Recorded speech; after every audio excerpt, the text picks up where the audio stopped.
آپ ہادیہ ای میگزین مضمون کی آڈیو ریڈ آؤٹ سماعت کر رہے ہیں۔ السلام علیکم ورحمۃ اللہ وبرکاتہ۔ میں ادیبہ مسکان ہادیہ کو شمارہ اکتوبر 2022 کے مضمون کی آڈیو پروگرام میں آپ کا استقبال کرتی ہوں۔ آئیے ہم اس کا آغاز ہادیہ کے زمرہ اولاد کا مستقبل آپ کے ہاتھ، جس کا عنوان ہے بچے کی ٹوائلٹ ٹریننگ، اور اس کی رائٹر ڈاکٹر خان مبشرہ فردوس ہیں۔ بچوں میں نظم و ضبط کیسے پیدا کریں، یہ سلسلہ جاری تھا کہ قارئین کا تقاضا آیا کہ ٹوائلٹ ٹریننگ پر سیر حاصل گفتگو ہونی چاہیے۔ نئی مائیں اکثر اس بات کے لیے پریشان ہوتی ہیں کہ بچے کی کون سی عمر میں اس کو پوٹ پر بٹھایا جائے، اور اسی طرح بچے کو اپنی حاجت کے بعد صفائی سکھا دینی چاہیے۔ ماہرین کے نزدیک بچے کی پوٹ پر بیٹھنے کی درست عمر 18 مہینے سے 24 مہینے ہے، جبکہ 4 سال کے بچے کو اپنی صفائی خود کرنی آنی چاہیے۔ تاہم لڑکے اور لڑکیوں میں فرق ہے، لڑکیاں جلدی سیکھ لیتی ہیں جبکہ لڑکے تاخیر سے سیکھ پاتے ہیں۔ بچوں کے جلدی سیکھنے میں بھی آپ کی درست ٹریننگ کا ہاتھ ہے۔ درست ٹریننگ کیا ہے؟ اس کا مرحلہ کب سے شروع ہوتا ہے؟ اس کے جواب میں بچوں کے ٹوائلٹ ٹریننگ کے ماہر ڈاکٹر کا کہنا ہے کہ پیدائش سے لے کر 5 ماہ تک بچے کے لیے نیپکن یا پیمپر کا استعمال کیا جاتا ہے۔ اس دوران ماں کی فکر مندی بڑی اہم ہے۔ گیلے نیپکن کو دیر تک بچے کے جسم سے لگا رہنے دیں، تب اس کی حساسیت متاثر ہو جاتی ہے اور وہ لاپرواہ ہونے لگتا ہے۔ پیشاب اور پاخانے کے لباس کو فوراً تبدیل کرنے سے اس کی حساسیت باقی رہتی ہے۔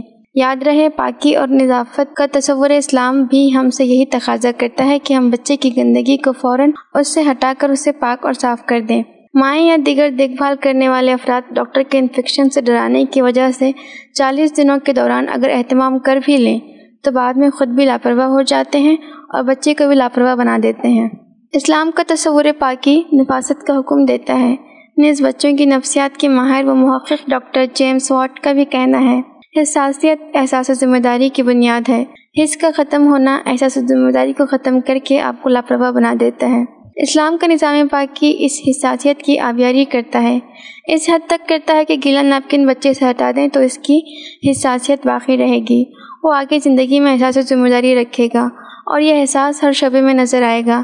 اسی طرح اسلامی پاکی کے نظام میں بو کر بھی دور کرنے کا حکم ہے، تاکہ انسان کی قوت شامہ سننے کی قوت کی نفاست بھی زائل نہ ہو۔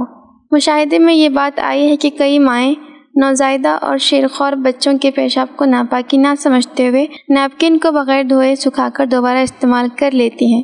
مائیں مکمل صفائی کا اہتمام کیوں نہیں کر پاتی ہیں؟ یہ ایک ایسا سوال ہے جس کے جواب کے بغیر صرف ہدایات کی جانب نہیں بڑھا جا سکتا۔ ہماری سوسائٹی میں ماں بننے کے عمل کو زیادہ سنجیدگی سے نہیں لیا جاتا ہے۔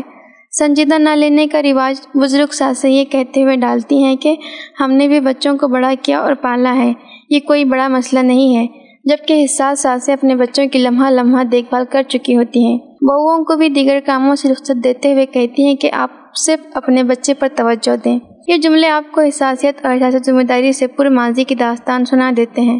مائیں چونکہ زچگی کے عمل سے گزر چکی ہوتی ہیں، اس تکلیف دہ عمل کا ذکر قرآن نے بھی کیا ہے، وہ کمزور ہو جاتی ہیں۔ بیک وقت تو بچے کی غذا دودھ کی صورت بہم پہنچانے کا بھی ذریعہ ہے، وہیں اسے اپنے بچے کی پاکی کا بھی خیال رکھنا ہے، اور گھر کے دیگر ممبران اسی سے کام کی توقع بھی رکھتے ہیں۔ اسی کمزوری کے سبب وہ بچے کو پیمپر لگا کر دیر تک رکھنے میں عافیت سمجھ لیتی ہیں۔ بچے کی 2 سال کی عمر تک گھر کے دیگر افراد بشمول شوہر بھی انہیں 2 سال تک ان کی ذہنی صحت، ان کی جسمانی کمزوری کے لیے ڈاکٹر سے رجوع کرواتے ہوئے سپلیمنٹس دیں، غذائیت کا خیال رکھیں، بچے پر فوکس بنانے دیں۔ بچوں کے کپڑے دھونے کی ملازمہ یا کوئی مددگار رہے تو وہ بچے کی حساسیت کو باقی رکھ سکتی ہے۔ اس سلسلے میں مندرجہ ذیل باتوں کا خیال رکھیں۔ نمبر 1، نیپکن گیلا ہو تو فوراً تبدیل کریں۔ نمبر 2، بستر گیلا ہو جائے تو فوراً تبدیل کر دیں۔ 2 سال سے کم عمر کے بچوں کے پیشاب کا دورانیہ ابتدا میں بہت کم ہوتا ہے، پھر رفتہ رفتہ بڑھنے لگتا ہے۔ جتنی مرتبہ گیلا ہو تبدیل کرنا بہتر ہے۔ نمبر 3، روزانہ بچے کی مالش اور نہلانے کے اہتمام سے بھی بچہ اپنی صفائی کے تئیں حساس رہتا ہے۔ البتہ مالش کا درست طریقہ سیکھنا چاہیے۔ آئل کے سلسلے میں ڈاکٹر سے مشورہ کرنا چاہیے۔ نمبر 4، بچے کی قوت شامہ کی حساسیت اور نفاست کو باقی رکھنے کے لیے جہاں نیپکن کو دھو کر استعمال کرنا چاہیے وہیں ماں کا لباس بدلنا، اسپنجنگ کر کے فیڈنگ کروانا بھی اس سلسلے میں اہم ترین ہے۔ یاد رہے ٹوائلٹ ٹریننگ اور بریسٹ فیڈنگ کے اثرات بچے کے بعد کی شخصیت پر بھی پڑتے ہیں۔ سیگمنٹ فرائڈ کے مطابق بچے کی شخصیت میں جنسیت کا غالب رجحان ان کی درست ٹوائلٹ ٹریننگ اور بریسٹ فیڈنگ نہ ہونے کے باعث ہے۔ نمبر 5، ٹوائلٹ ٹریننگ کے لیے ضروری ہے کہ رفتہ رفتہ عمر کے ساتھ بچے کو الفاظات کروائے جائیں، جیسے پیشاب کرنے پر کہا جائے او ہو پیشاب ہو گیا، اسے تبدیل کر دیتے ہیں تاکہ اس کے ذہن میں جملے ثبت ہو جائیں کہ پیشاب ہوتے ہی بدلنا ضروری ہے۔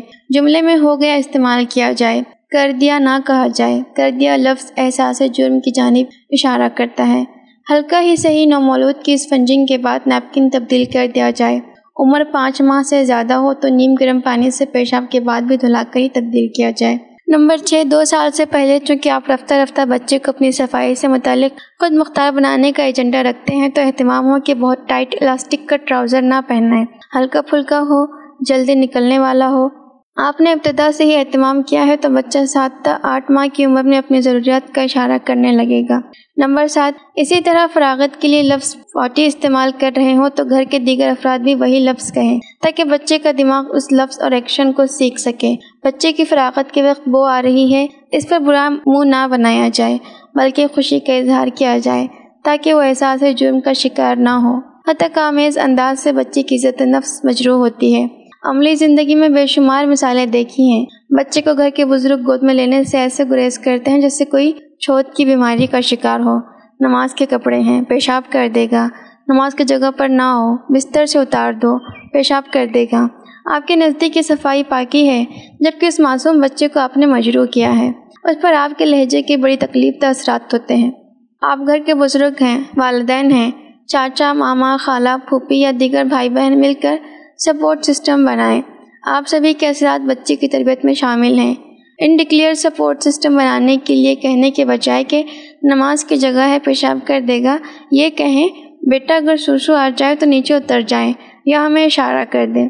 کبھی کبھی اشارہ نہ کر پائے تو کہیے کوئی بات نہیں، چلو اسے تبدیل کر دیتے ہیں۔ اس وقت آپ چادر بدل لیں، خوشگوار موڈ میں کپڑے بدل لیں۔ اس سے بچے کا دماغ اسے فیڈ کرواتا ہے کہ یہ سب حرکت میں آنا اشارہ نہ کرنے کے سبب ہے۔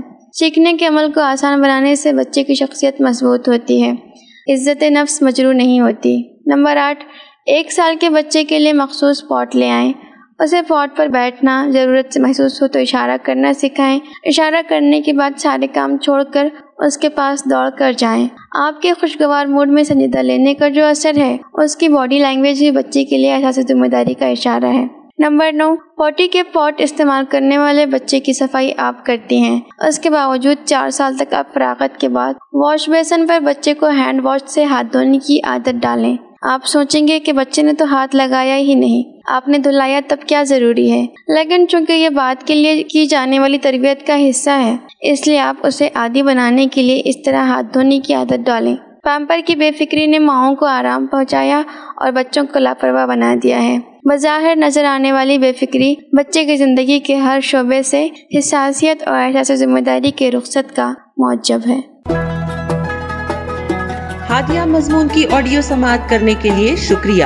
امید ہے کہ آپ کو پسند آیا ہوگا۔ ہمیں آپ کے مشورے کا انتظار رہے گا۔ اپنا مشورہ، تبصرہ اور مضامین editor@hadia.in پر ارسال کریں اور ہادیہ ای میگزین کے مضامین کو پڑھنے کے لیے ویب سائٹ www.hadia.in سبسکرائب کریں۔ انشاءاللہ ہم اگلے ہادیہ ای میگزین کے شمارے سے دلچسپ مضامین کی آڈیو لے کر حاضر ہوں گے۔ تب تک کے لیے اجازت، اللہ حافظ۔